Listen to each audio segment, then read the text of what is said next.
morning.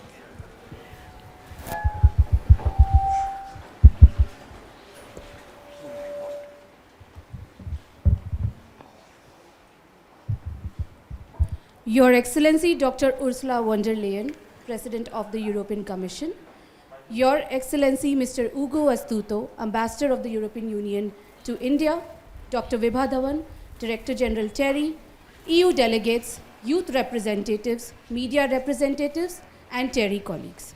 A very good morning to all of you. We are happy to welcome you here in TERI-gram at the resource-efficient TERI retreat for environment awareness and training, in short, retreat.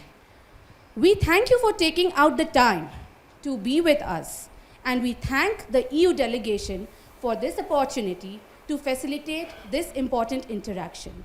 Women leadership and youth leadership are two important pillars driving sustainable development and climate action. To that end, this interactive session aims to facilitate a dialogue between an eminent woman leader, Her Excellency Dr. Ursula von der Leyen, and the leaders of tomorrow, our youth. First, I have the honor to invite Dr. Vibha DHAWAN, Director General TERI, to deliver some welcome remarks. Dr. DHAWAN herself symbolizes women leadership in STEM and science and technology. Dr. DHAWAN, the floor is yours. Thank you. Thank you so much for your kind words. Your Excellency, Dr. Ursula von der Leyen, President of the European Commission, Your Excellency, Mr. Ugo Astuto, Ambassador of the European Union to India and Bhutan, the entire European Union delegation, the youth participants, media representatives, and my TERI colleagues. It's a great day for us. We are so excited and we are so grateful to European Commission to have considered TERI for this visit. So thank you, ma'am. Thank you so much for being with us. This campus, as I explained you while walking to this place, this in a way shows sustainability itself. It's a green campus. We developed it, we started here way back in 84, 85, and believe me, there was not even a single tree, you can say so. And we started and we thought that it shouldn't be simply that you start with the construction activities, rather it was how do we preserve the contours which are available over here, and I still remember our discussions with the architect. And in a way, coming straight from the university, for me it was something like, it's not a great land kind of an expression, but he'll talk to us and he'll say, let's develop these water bodies, let's do this thing. And of course, I have been here for many years to see how you can make a barren piece of land to a lush green forest kind of a place, and that too with indigenous species. So we haven't got any species, it's not an, you can say the landscaping done on the basis of what will look beautiful, but it was more on the basis of what will be more sustainable. And of course, all those discussions, even it was that we don't want to attract monkeys and we don't want too much of leaf fall, and in which weather what trees will look good and so on. So that way we are very happy that we are able to develop, and rather now when people come from Delhi and Gurgaon, they see it's hard to believe that in this kind of weather you can have such lush green forest. Now this symbolizes in a way that we don't just preach, we practice. When we talk of sustainability, and this particular building where you are, and I hope you are quite comfortable, it's peak summer, but most of the heat, most of our energy needs, we meet from photovoltaics, and there is a unique concept of earth air tunnel. Some of you might be aware that 4 meters below the earth, the temperature is average temperature of that region. So Delhi has both cool season as well as summers and winters, and therefore the average temperature is in the range of 25 degrees centigrade. And that is what, really speaking, is best for human comfort. So therefore, if you take it through earth air tunnel, in summers it loses heat and in winter it gains heat, and gives you a comfortable environment. So this particular complex, it's the training complex. So we bring participants over there. You can see the rooms. So they stay there, no air conditioning. So you live close to the nature. And all of them, they go, I should say, with the everlasting impression that to be comfortable doesn't mean that you have to be energy guzzlers. So you can meet your comforts with less of energy, and you are much more fresh in the morning than compared to coming out of an air-conditioned room. Also, this particular campus, it's zero waste generation. So the water which we use in the facilities, that is treated and used for irrigation purposes. So therefore, we don't generate any waste. And let's come to energy efficiency, which is now becoming a talk of the town. Everyone is talking about that resource efficiency, energy efficiency, and so on. And again, this particular campus in a way shows you that energy efficiency can be achieved with very little change in what you are doing, all your activities.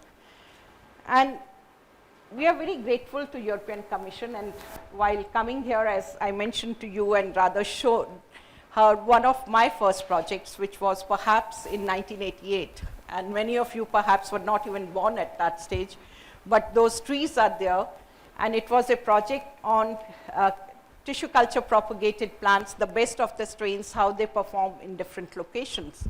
So those trees are quite big now.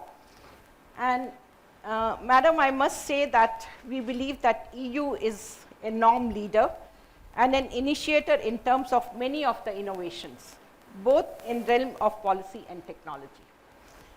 TERI, we are very grateful to you. Rather, I'll say what we are is also because of your support of the European Commission, their belief, trust in TERI, and we enjoyed your support for many years.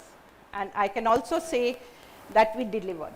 So the support or the finances which you got from European Union, they were well utilized, and we could develop many technologies and techniques.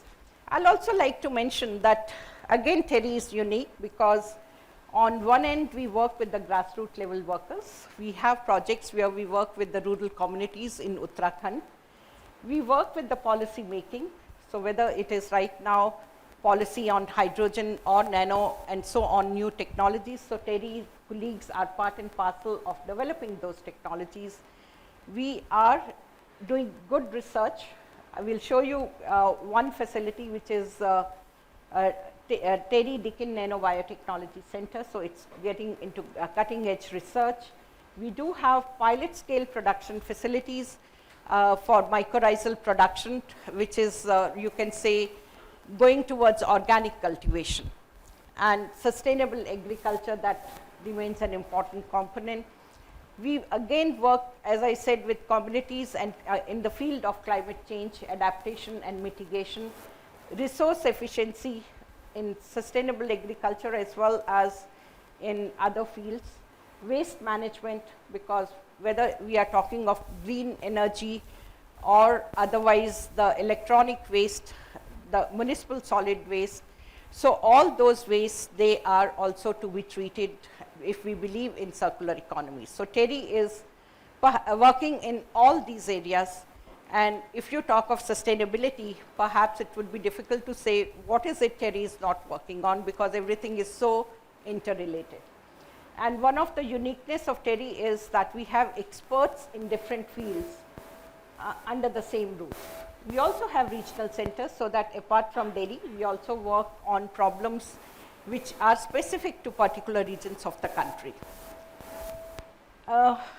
We have young colleagues over here, and we believe lots that youth is the future of any country.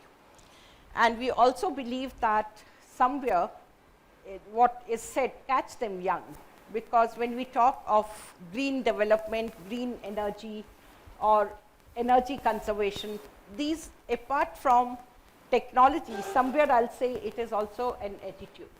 So you need to learn that clean doesn't mean expensive. Clean doesn't mean sacrifice on part of you. It is that you can be green, you can be clean, and you can enjoy your life in the most sustainable way. So it's a mindset. So for that reason, TERI has also invested in establishing a deemed university, TERI School of Advanced Studies, which is a research university. So it's a postgraduate as well as PhD students. So we have close to 800 students over there. So it's more of that the kind of research by involving youngsters we are doing. We also believe that whatever we do, that message must go out. And for that reason, we involve with students at all stages. We have these school students with which you will be interacting with them later. We also do an annual summit, World Sustainable Development Summit. And my colleague Shelley, she has done a wonderful job this year in spite of being a pandemic year and we couldn't do in person. So it was done in a virtual mode. And we have done this long journey of 21 years continuously. It's an annual event which is attended by almost 5,000 people each year.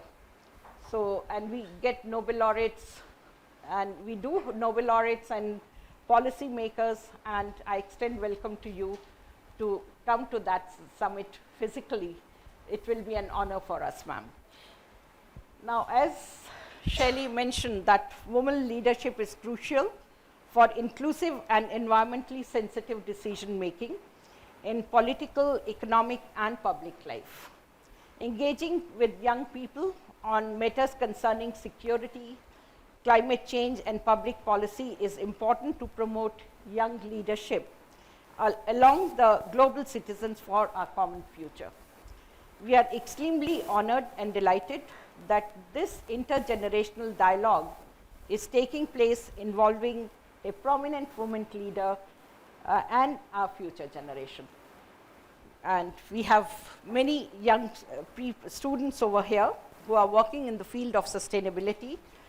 They are eager to ask you questions, but most importantly, listen to Her Excellency for her insights and comments.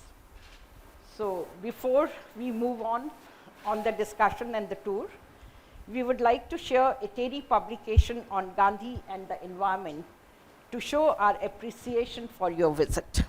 So this is the book, Mahatma Gandhi so and the Environment. Thank you very much. Thank you. Thank you very Thank much. you. Thank you. Thank you. Thank you. Thank you so much, Dr. Dhawan. I now have the pleasure to invite Her Excellency Dr. Ursula von der Leyen to deliver a few words of inspiration before we start the youth interaction. But firstly, Dr. von der Leyen has shattered many glass ceilings, to name a few, as the first woman defense minister of Germany, and then as the first woman president of the European Commission. Your Excellency, the floor is yours. Thank you very much. Thank you. Thank you very much for having me here. Dr. Dhawan, thank you very much for inviting me to TERI. Indeed, there is a long-standing cooperation between the European Union and TERI to the benefit of the two of us. That's true. And many, many projects we've done together, many successes in research and development we've had together. So it's wonderful for me to be here and to see for the very first time what TERI is in real life. We share the same concern, and that is the concern for our climate, our planet, nature around us, the environment we're living in. And if I look at you, the young people, you're approximately the age of my children.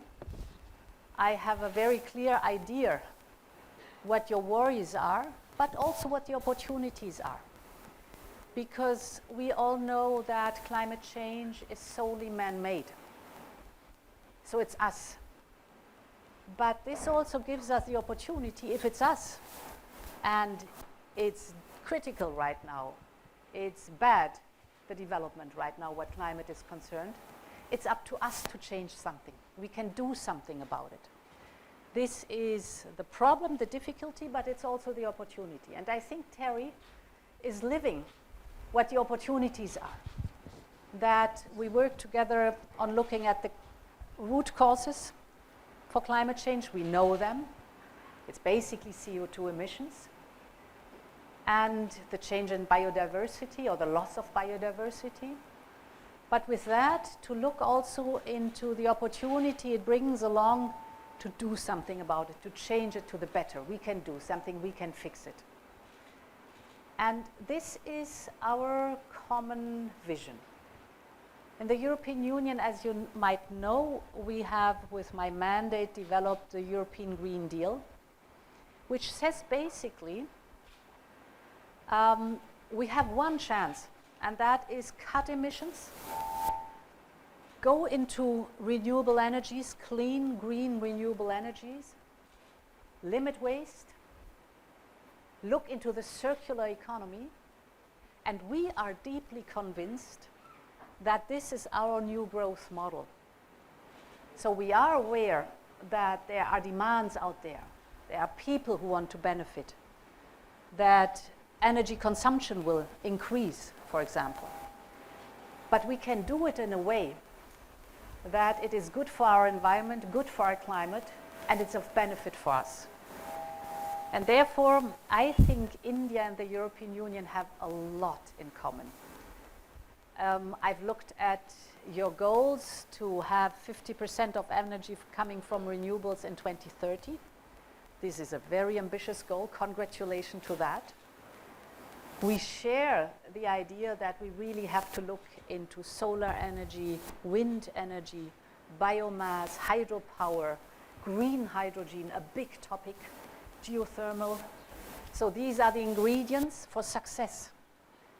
For success for the economy, for success and benefit for the people, and of course protection of our climate and our environment. And therefore, protecting the environment, protecting the climate has a lot to do with innovation. This is also what we have in common. With innovation, big time, I'm deeply convinced that our world either takes the right direction in cutting emissions and protecting the environment, but then we will need clean, innovative technologies. That's what we are looking into. And if the world does that, the demand for these technologies will be enormous. Therefore, it's such a business case and business opportunity for doing this development, research, innovation into clean technologies. The other side, or if we don't do it, I don't have to tell you anything about it. I've read that the month of March was the hottest here in India since the last 122 years. And we also have the experience of the huge damage of climate change with horrible floodings, deadly floodings last summer in Europe. Hurricanes in a region where we never, ever, ever had this in the European Union, but also droughts, wildfires. And I think I tell you something which is familiar to you. So we are aware of the risks of climate change, but we take it in a way that we say we answer with innovation. We answer with smart ideas. We answer with renewables. Our answer is the circular economy. And therefore, I'm very much looking forward to listen to you, but also, and this is the reason why I'm here in India, because I think there's a lot of untapped potential between the European Union and India. We have a lot in common. And joining forces, we can do so much together to the benefit for our people, but also to the benefit for our climate and our planet. And therefore, very happy. Thank you very much for having me here to answer your question and to go into a dialogue with you.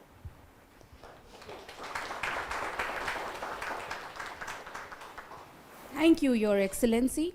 I now invite Dr. Livleen Kahlon, who leads the youth activities at TERI, to moderate the interaction between President von der Leyen and the youth representatives. Livleen, the floor is yours. Thank you, Shelley. Very good morning, Madam President. Just to set the pace for the next moderation session, I would like to submit that what you have just mentioned, that here is an opportunity for us to dream big and do good for the environment, I think the answer is right in front of us. We have with us a group of students who are innovators, design thinkers, gender and social experts, artificial intelligence practitioners and development practitioners. So it was very difficult for us to zero down on this group, but we looked into our experiments and projects with EU. We have been successfully doing a youth climate conclave. Then there were students from the Erasmus Foundation, and we have them all here with you, and they have their bunch of questions and interactions. So how we designed the questions was, we left it to them to raise the main issues, and then they decided what are their priorities and they're going to put forward to you. So with your permission, Madam President, we move to the first question. Okay. So, greetings, Madam President. I'm Yash. I'm a student of biotechnology, and I am a co-founder of Green Coalition Youth Initiative. So, as we all know, COVID-19 has highlighted an imperative for global cooperation. As the COVID-19 has highlighted a cooperation for a global cooperation for handling the pandemic and other major issues of similar magnitude. So my question is, will we be able to build back better, especially without leaving anyone behind? Yes, thank you very much. Thank you, Yash. Please. You are raising a very important question. Indeed, the big crisis looming in the background is the climate crisis. And we all know it did not stop, it did not sleep while we were fighting the pandemic. The pandemic is also an enormous crisis with a lot of negative impact on our societies and our economies. We master the pandemic actually basically through innovation and research and development. I must say we have developed vaccines, effective and safe vaccines in record time. It usually takes 10 years and it took us 1 year. We struggled in scaling up the production of vaccines. So we had the vaccine, but scale up the production is something where I think we take along a lesson that we need more pharmaceutical capacities out there in case that we have to really scale up the production of, for example, life-saving vaccines. But we also learned that this pandemic originated, presumably, also from humankind, human beings' intrusion in wildlife habitat and the loss of biodiversity. Because viruses and also the species of coronaviruses are out there. They are out there in nature, in wildlife. But the jump from wildlife to the human beings only happens if we're getting too close, too deep into wildlife habitat. So it boils down or comes back to the big question we're working on together to protect and maintain wildlife habitat and the biodiversity. And therefore the answer to the pandemic is very close to the topic that we are working on together. Now, what are we doing besides fighting the pandemic with, of course, vaccines and vaccination strategies and the behavioral strategies that we have developed during the pandemic? We know that we need massive investment. And on the European side, we developed Global Gateway, 300 billion of investment abroad, outside the European Union, for the investment needs. But we link the investment to priorities. And for us, the first priority for the investment is the Green Deal. So if you want to invest massively abroad, all over the world, in specific projects, they have not only to do no harm, but to pay off for the Green Deal. For example, in infrastructure for green hydrogen or other renewable technologies. So by investing in infrastructure needs, increased energy, for example, that is necessary, we are very clear that it is of utmost importance that it pays off not only for example, digitalization or resilience, but also for the Green Deal in our investment. And therefore, you link in the cure with the investment, you link the fight against climate change with the fight against the pandemic, because we understand in the wider context that both also are linked. And as you speak about the Green Deal, here we have all of you for Youth for the Greener Future. So I think we have met the right point here, and the future will definitely bring you more closer to technologies, to ideas that will actually be the future of all of you. So over to the next question. You would like to? Good morning, Madam President, esteemed guests. I speak for all the youth representatives here. That is a great honor to be in your presence today. My name is Manal Iqbal. I am a student of Masters in Climate Science and Policy from TERI School of Advanced Studies. Being students of climate science and policy, our studies and our research lies in the intersection of scientific as well as policy issues surrounding climate change. So my question for you, Madam President, is that do you think that the impacts of climate change need to be seen through a social lens? Thank you. Absolutely. Thank you for raising this question. There will not be a green transition if it is not a just transition. And this includes the social angle, the social lens, as you said, to see it through the social lens. Because we need to change for the better. The way we produce, the way we consume, the way we behave, we need to change for the better. We all know that. And if I look, for example, at the topic of renewable energy, use of renewable energy, we know that households that are vulnerable households with very small income, it will be very hard for them to invest, to have access to renewable energies, not to rely on the old, dirty fossil fuel energies, but to move forward to the modern technologies, the clean technologies, but this needs investment. This is impossible for vulnerable households. They have no leeway, no room to maneuver financially. So there you need to support financially. It's in our societal interest because of the protection of the climate, because these modern clean technologies are better, but also because we do not want to leave anybody behind. This subsidies or the support of the vulnerable households or small businesses, for example, is necessary. How are we doing this in the European Union? I give you an example. You are familiar, of course, with the emission trading system. So that we say those who pollute the air with CO2 have to pay a price on emission of CO2 because our nature cannot pay the price anymore. This is on one hand the price on emitting CO2. On the other hand, it nudges the companies to say, oh, this is expensive. If I emit CO2, I have to pay for it. Why don't I look for a cleaner technology and move towards that one? I avoid the payment for the emission trading system. Those who emit CO2 have to pay. This brings revenues. And you can use these revenues for two things. One is innovation for clean technologies, but the other one is subsidies for the vulnerable households, subsidies for the small businesses that they can adapt to the modern clean technologies. This is the way how it has to go.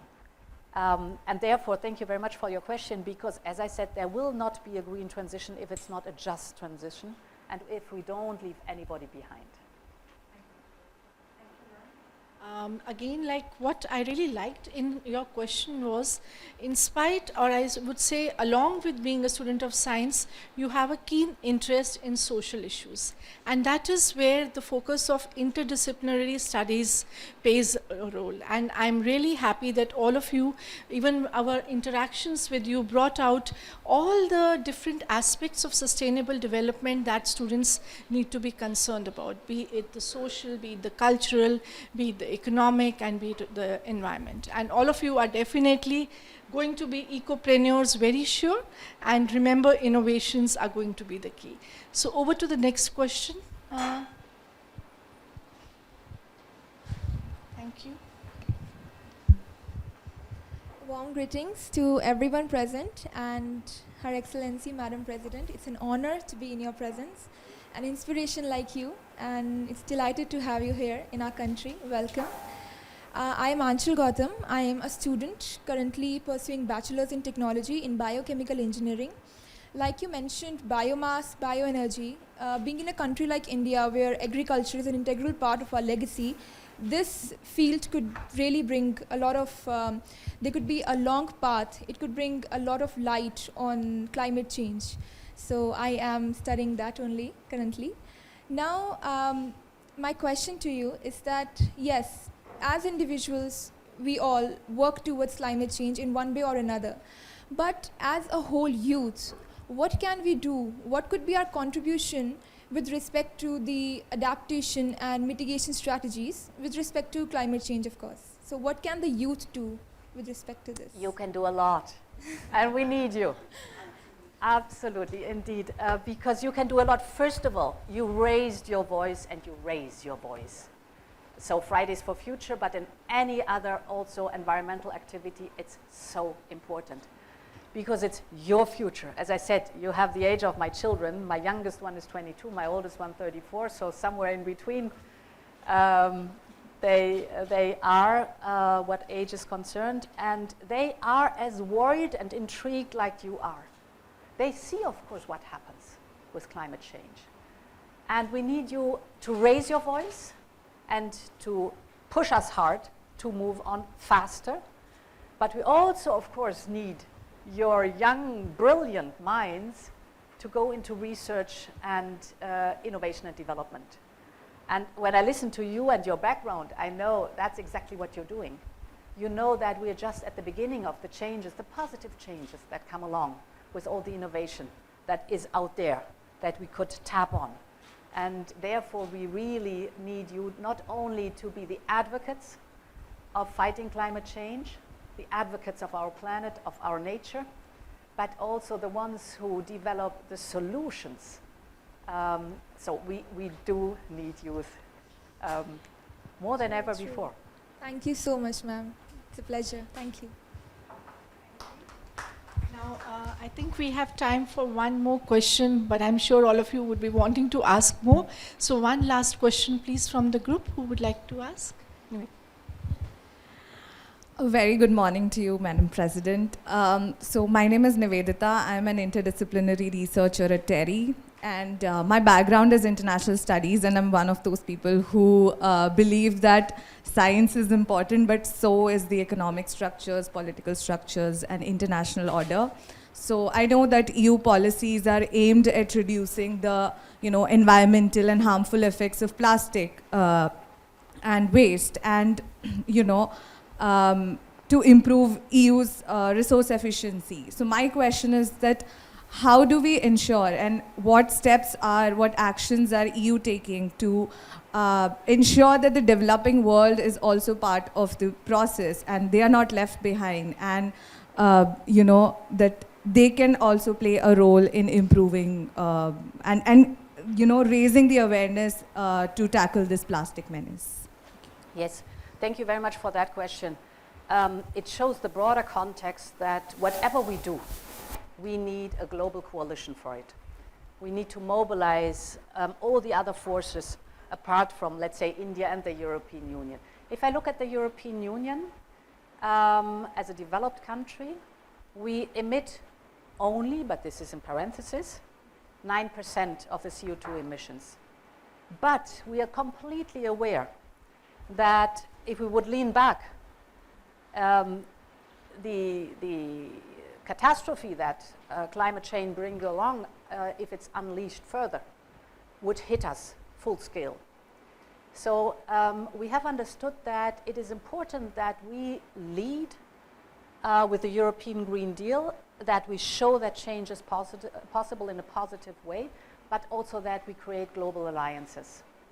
And the next COP 27 is important for us. For example, we have different forms of alliances that help us to really not only bring the mindset forward, but also solutions.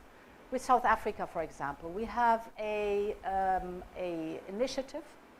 We, as the European Union, with other countries together, to support South Africa to phase out of coal and to go into the renewables.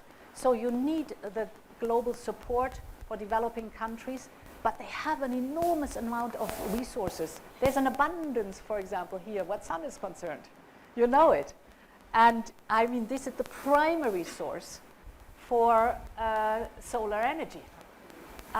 So to invest in that here and to think about the smart ways to not only use the energy here in India, but also to export it, that's the task that we have to tackle together, to the benefit of India, but also, of course, our climate and others who need this energy. I come from a region where sun is not in abundance. So this is amazing to see what the potential here is. And you were speaking beforehand, you were speaking about the biomass topic. And you, Dear Excellency, also when on our way in here, you were speaking about the biomass topic. I was visiting Sweden a few weeks ago, and there I visited a project where they have district heating for Stockholm, the capital, with biomass. It's the undercut of their vast forest. It's just with the leftovers. They use it, they burn it, capture the CO2, make sure it is not emitted, but store it somewhere else in caverns under the surface. And with the biomass heating, they heat Stockholm in the district heating. And when they're done with their project, which is already up and running, Stockholm will be the first climate positive city in the world.